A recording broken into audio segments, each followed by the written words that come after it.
پروگرام قابل احترام خپل مشران چې ناسته په سټیج باندې ناست دي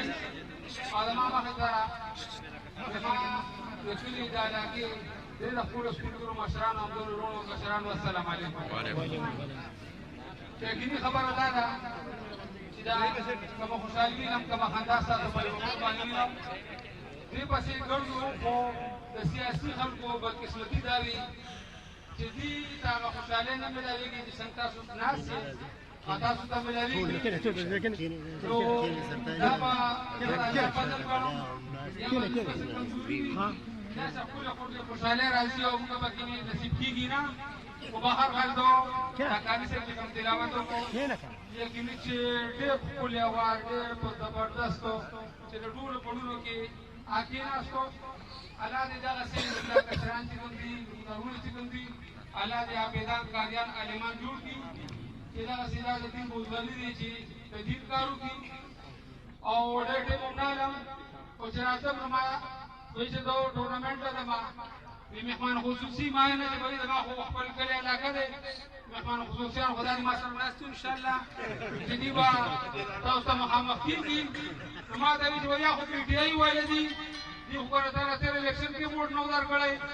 ما وایي چې تېر الیکشن کې والم ته راغلی وم دې الیکشن کې تېر شوي دې کال والم راغلی انشاءالله بیا به والم راځم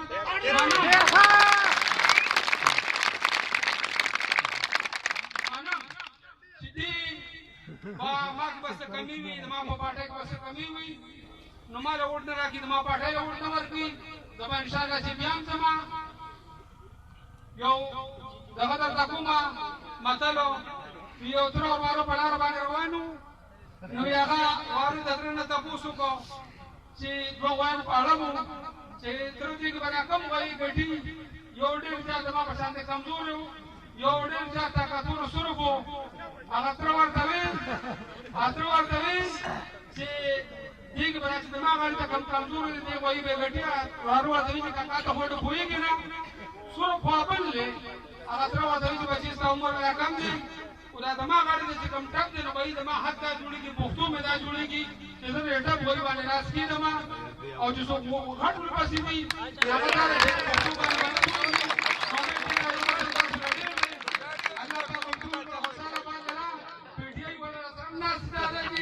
وبخښنه غواړم زه د کومیټه لپاره دا سلیدو غونډه کې پیسې دي 15,000 روپۍ دي د کومیټه لپاره 3,000 د ګټې لپاره 2,000 د پیدا لپاره تاسو ډېره مهرباني